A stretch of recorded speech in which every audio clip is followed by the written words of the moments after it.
Welcome to Football is Life. Today we're here to talk about one of the hardest hitting safeties that ever played the game of football. When you talk about the Troy Palomalus, the Ronnie Lotts, the Ed Reeds, this guy was right up there with all of those guys when it came to hitting. Today we're here to talk about Sean Michael Maurice Taylor. Let's get it. Born in Florida on April the 1st, 1983, to Pedro Taylor, a policeman, and Donna Jr. He spent his early years growing up with his great-grandmother, Aluga Clark, in Homestead, Florida, and later moved to his father's home at the age of 11. And we all know Florida is a nice city to go and visit, but Sean Taylor grew up in a low-income neighborhood in Miami on a street lined with candy-colored houses. Just like any other kid out there, he's playing sports, looking for a way to get out of the hood, out of the circumstances, change your life with your talent. And that was one of the things that Sean Taylor was always destined to do. Sean Taylor played high school football in Pinecrest, a suburb of Miami. He originally began his high school football career at Miami Killen High School, a Class 2A public school, but transferred to Gulliver Preparatory School, a class prep school where he was a three-sport star in football, track, and basketball. So early on in his life ages, this guy was running track, he was playing football, and he was playing basketball. So anything it took to get his family out of those circumstances, he was willing to do. And this guy was very, very, very talented in all three of those sports. Despite missing the first game of the season, the team's only loss, he helped Gulliver win the Florida Class 2A state championship in the year 2000 with a 14-1 record. Taylor was a star on both sides of the ball during that season, playing running back, defensive back, and linebacker. So just imagine, the first game of the season you don't play, they lose, and then you get put into the game after that game, and y'all don't lose at all. Y'all go on to win the championship. This guy was a beast, even in high school, bruh. On both sides of the football, Sean Taylor was destined for a career in the National Football League. He rushed for 1,400 yards and a state record 44 touchdowns, and on 2 occasions rushed for more than 200 yards during Gulliver State playoff run. Now look, listen, let's get this clear. We're talking about a safety, not a guy that played running back in the NFL, a safety. This guy was a beast. So that explains why that he used to always come running downfield, downfield at full speed, ready to hit somebody, because he played that side of the ball. So he already knew how the offensive sets will already look when they're setting up. That guy was before his time. He also compiled more than 100 tackles during the season and scored 3 touchdowns, 2 receiving and 1 rushing in the state title game victory over Mariana High School. Also in track, Sean Taylor won the state 800-meter yard dash in 2000 and was also one of the state's top 400-meter yard dash sprinters. This guy had wheels. This guy could float. So after all of this, he's putting in all this work on the offense, defense, he's running track, he's playing basketball. So Sean Taylor was considered the #1 prospect in Miami-Dade County by the Miami Herald. That is big. When something like that happens, bro, you can already just taste. You can just taste the next level. You know what I'm saying? When you're actually being mentioned and you're the #1 prospect, and out of all of these people, you're #1. So after all this stuff you did in Miami, you know what I'm saying, in the state and the city that you grew up in, now it's time to hit college. And where does he go? Does he go to Nebraska Cornhuskers? Does he go to the Kentucky Wildcats? Does he go to the North Carolina Tar Heels? No. This guy stays right there at home at the crib and goes to the Miami Hurricanes. Sean Taylor was recruited to play for Coach Larry Coker's Miami Hurricanes football team at the University of Miami. He was also a member of the Hurricanes track and field team, competing in such events as the 100-meter and 200-meter. This guy said, yo, I'm standing around the crib, he's running track, He's still doing the same thing that he did in high school. Now he's doing it in college, but it's on a higher scale. As a freshman at Miami, we all know those teams, bro. Those teams were stacked. They used to talk about those teams could have beat the Cleveland Browns back in those days, back in the early 2000s. That's how stacked the Miami Hurricanes team that Sean Taylor played on back in those days. Those boys were beasts. As a freshman, one of the 4 true freshmen to play for the team, Taylor carved a niche for himself in Miami secondary in the nickel and dime defensive schemes. During the season, Taylor was named Big East Special Teams Player of the Week for his performance against the Pittsburgh Panthers. The Hurricanes won the national championship also in that season when he was a true freshman. That was big, bro. You come in no matter what. We all know freshmen in college get redshirted. They got to sit back. They got to watch. They don't play very much. You have to be a very special player to actually go in there and make an impact on a season, on a team that's stacked as it was. And Sean Taylor actually did that, bro. They went on to win the national championship. You're a freshman walking through the door of Miami in your hometown, and you win the national championship. I know they had some crazy parties back then, bro. That was crazy. Salute. In 2002, his first season as a starter, Taylor was a second-team All-Big East selection by the league's head coaches. He finished third on the team in tackles with 85, 53 solo, broke up 15 passes, intercepted 4, forced 1 fumble, blocked 1 kick, and returned a punt for a touchdown. Whoa, wait a minute. He did what? Yeah, he did all of that, bro. This dude was a monster. He was a beast. He was unstoppable. He was the truth before Paul Pierce. He led all Miami defensive backs in tackles, interceptions, and passes broken up, and had a career high 11 tackles, 2 solo, and intercepted 2 passes in the Fiesta Bowl loss to Ohio State. He made a critical play during the game in which he intercepted Buckeyes quarterback Craig Krenzel in the end zone and returned the ball out of the end zone. Buckeyes running back Maurice Clarett ran Taylor down and in the process stripped the ball away from him. Clarett recovered the ball for Ohio State, allowing him to kick a field goal to go up 17-7 at the time. It did not matter. This dude intercepted the ball in the end zone, and he had the gonads to bring it out. He didn't care. This dude was one of those guys that actually went the extra mile. I know he put in that work.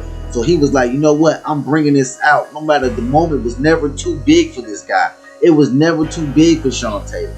This guy was a beast, and that's why you salute him every time, bro.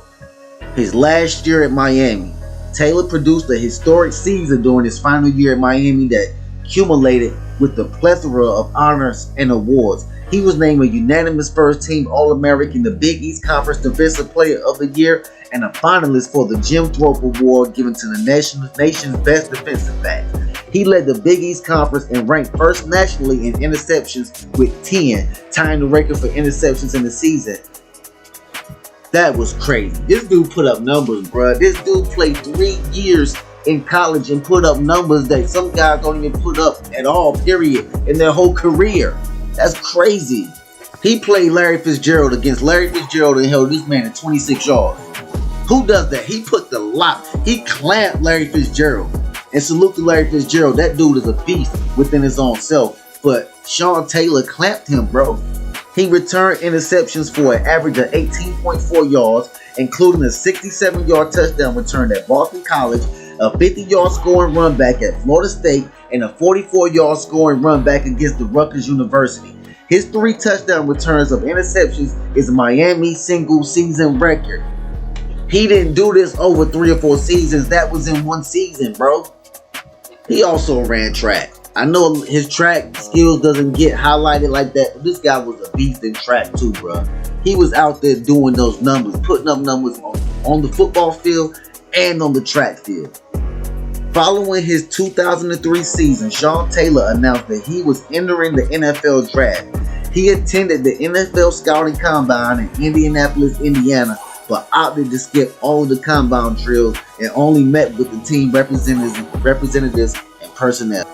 The Washington Redskins selected Sean Taylor in the first round with the 5th overall pick in the 2004 NFL Draft, He was the first of a record 6 players selected in the first round from the University of Miami. The other 5 players were Kellen Winslow II, Jonathan Vilma, DJ Williams, Vernon Carey, and Vince Wilfork. We all know those names, bro. Don't act like you don't, because you do.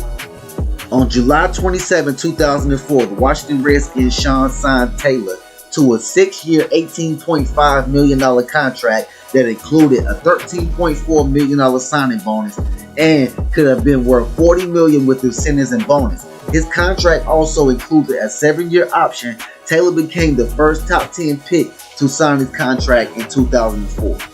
Even though they making it sound like he got a lot of money, after that, he fired his agents for it because he felt like everybody else in that draft got paid more than him. And he was the 5th pick. Even though he was a defensive player, he felt like he was better. So he fired his agents and hired Drew Rosenhaus. He's like, Drew, I know you can get me more money. So that's what he did. This guy was battling against Andre Lott. Andre Lott was not a slouch. So Sean Taylor came in having to put in work to get that starting job. He didn't come into the NFL and just get the starting job handed to him, bro. He had to work for that. This dude went into the preseason. His first game in preseason, he's going with the second unit. And guess what he does? He gets not 1 but 2 interceptions against the Denver Broncos. That was crazy, bro. He made his professional regular season debut in the Washington Redskins season opener against the Tampa Bay Buccaneers, assisted on 1 tackle in a 16-10 victory. In week 3, Taylor earned his first career start after surpassing Lott on the depth chart and recorded 4 combined tackles and deflected 2 passes in the Redskins' 21-18 loss to the Dallas Cowboys. I told you this guy had to put in that pain. He had to go and put in that work. Andre Lott was no slouch. You know what I'm saying? He wasn't about to go in there and take that man's job. But when he got his chance, he did show up. Let's not forget, Fred Smoot was in that backfield, defensive backfield too. Fred Smoot was no slouch either, bro. Let's not forget that. So now the Washington Redskins, they changed their coach to Joe Gibbs. You know what I'm saying? Joe Gibbs coming in. He trying to shake up things a little bit. So guess what he did?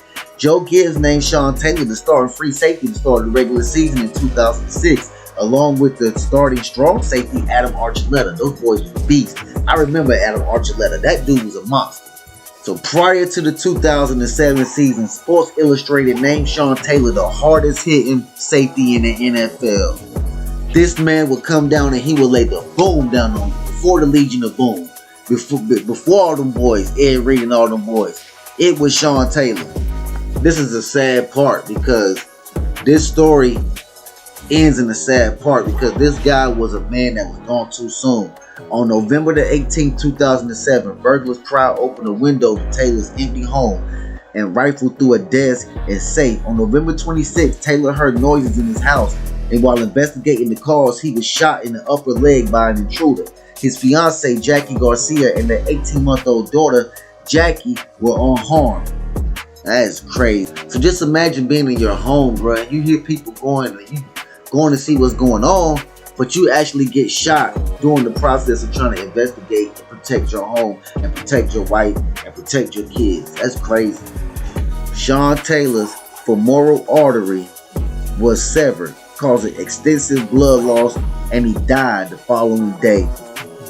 Taylor's funeral was held at the Farmington Arena at Florida International University in Miami on December 3rd, 2007. So he gets shot one time, not 2, 3, or 4. One time, one fatal shot.